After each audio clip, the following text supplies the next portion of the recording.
So much so. Oh man, I know. If you hear anything you hear that since Pac been dead, that got singing on it, man. You catch this on. You gotta believe Danny Boy's vocal was on one of those tracks somewhere. Danny Boy was removed from that vocal. Jewel was removed from that vocal, and she was trying to create something with some whole new dudes. With nothing against all these people that came along and wanted to be a part of a Pac record, but those records were inspired by Afeni Shakur, not by Tupac. But anything that came out after you heard All Eyes on Me was a Muru creation. All right. That was all Muru. It wasn't Pac. It wasn't Pac because a lot of that shit that I heard, I know Pac wouldn't have had none of them niggas.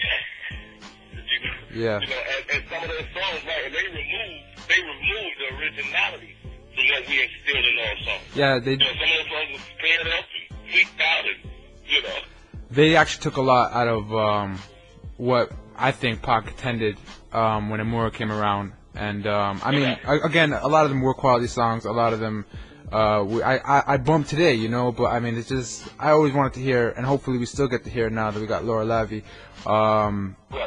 We still get to hear the original tracks that will hopefully still come out, but we'll see in time. Yeah. How was it working on him with these songs? Do you know from the start which albums they would go to? Do you know if they would go to yours? Do you know if they would go to his or? No, I mean, again, when you go in the studio with Tupac, you know what album it was going on. It was going on Tupac album. And to tell you the truth, I wanted to do my little part. The songs was being done so quick, you would have never known these songs were gonna be as successful or as known. I Ain't Mad at You was a song that nobody liked. We didn't like that song. I didn't like it. I didn't like it. It was cool. We had shot a video and they told me in the scope, everybody was like, we're not putting that video out. We're gonna go with, if I'm not mistaken, I think it said we're gonna go with Toss It Up.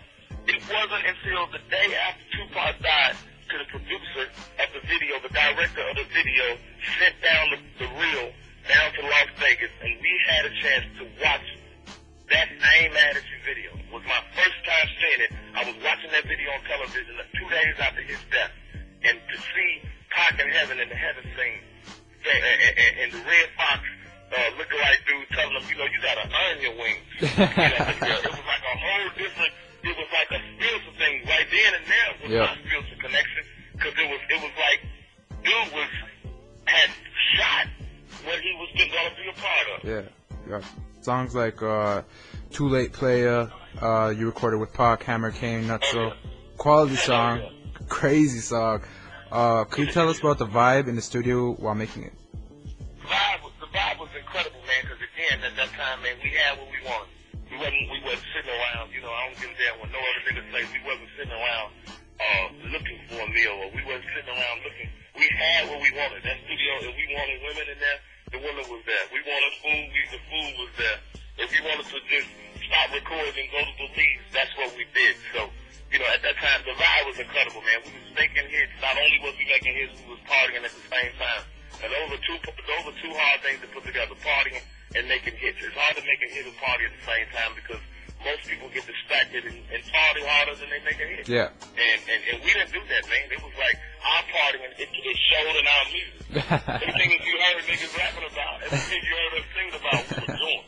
We were the first ones that was swinging diamond chains on the neck and walking around with diamonds. And most of the artists that was over there was driving cars, and artists that was on the radio was still getting rides from us. So we were definitely enjoying ourselves. Yeah, I've seen a lot of interviews with Pac, and he always said, with one specific interview where we can't be in the studio drinking and smoking, we got all these artists in here, and we got to get on the mic and just lay it down, right? So No doubt. With that, I can see where you're coming from with the vibe about. You can't get distracted with working and everything, and it did show in all of your musics, and yeah, much appreciated. The music business changed, right? From like MySpace artists. Release free mixtapes, MP3s being sold on the net. What do you think? Is this like a good thing or a bad thing? Man, I love the idea where music is gone as far as, technically as far as MySpace.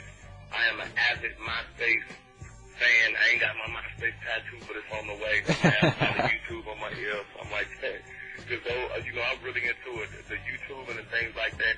I've never really been fond of videos or anything like that. I come from the old school, there's a lot of old school cats, they can do a lot of videos. When you seen them, they caught them on the road. They forced them to the shows, you know, and things like that. So I think MySpace has really opened up a great networking possibility for artists and entertainers because we're able to talk to our fans. You know, I have so many people that even though I've been away a long time, people hit me up on MySpace and they say things that make me want to get up tomorrow and sing again. YouTube, the same thing.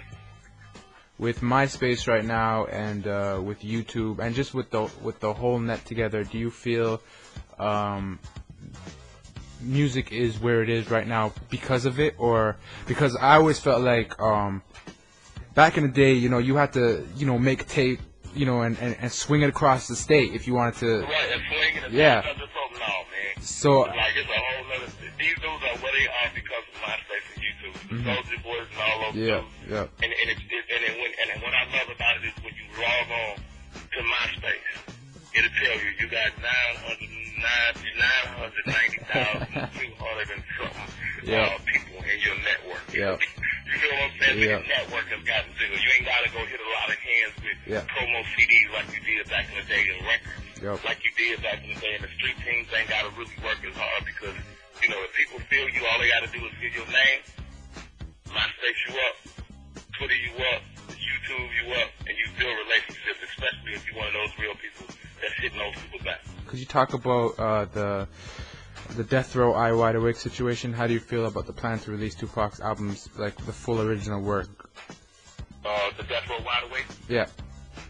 Man, I you know, again, man, the young lady, Ms. Laura Levy, who purchased DeathRow, you know, I think she made a great purchase because, again, man, I got probably five albums that's in the vault. She got a lot of great music. All those records that we just discussed are in her vault. And you know, I had a chance to talk to her. She's a real nice lady, and she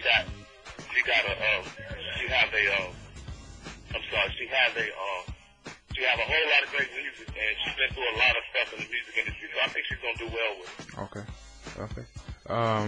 You knew Pac.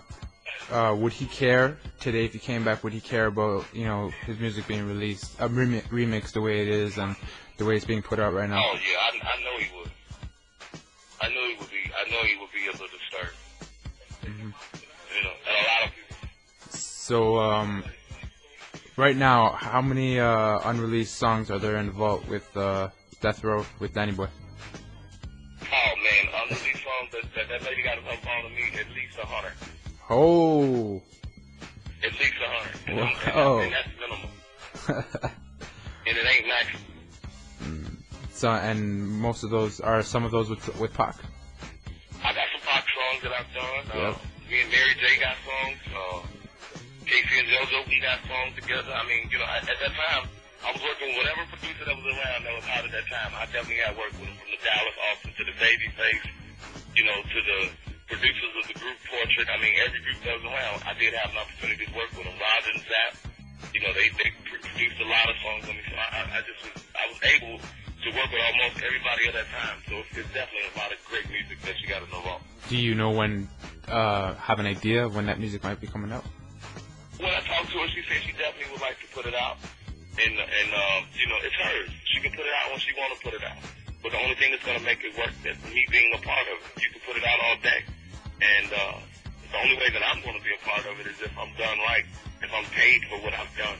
That's the only way that I'm going to be a part of it. Other than that, she'll just have some records that she put out that she'll just be out probably singing herself. They released one of your songs, Do What You Do, a while ago on DeathRow Records. On the full partner sampler, do you know what they're going to do with it? I don't know how the hell they got that song, to tell you the truth, because I recorded and we produced and I written that song much after the DeathRow thing, much after I was released from the label, much after my relationship had ended. I wrote that song, but I was still around and things like that. So I guess the producers may have probably left, you know, the masters of it there at the studio. So, you know,